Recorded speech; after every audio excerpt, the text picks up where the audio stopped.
सुनरवा के गलिया से निकलले कौन दुल्हा, कर लगले सिकड़ी के मोल नया दुल्हा हो, कर लगले अंगूठी के मोल नया दुल्हा हो।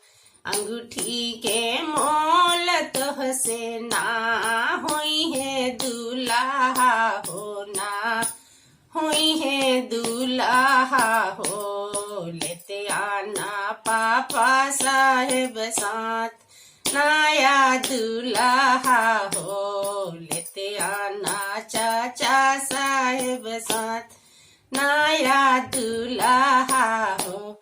मलहोरिया के गलिया से निकलले कौन दुल्हा, निकलले कौन दुल्हा, कर लगले मौरी के मोल नया दुल्हा हो, कर लगले मौरी के मोल नया दुल्हा हो।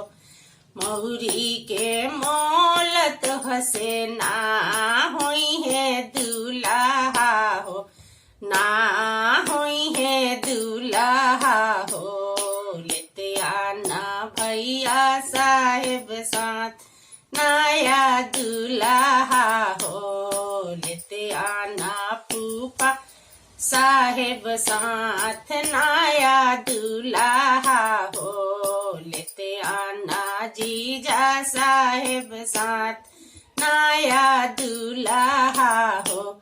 बजजवा के गोलिया से निकलले कौन दुल्हा, निकलले कौन दुल्हा, कर लगले सूटावा के मोल नया दुल्हा हो, कर लगले सूटावा के मोल नया दुल्हा हो।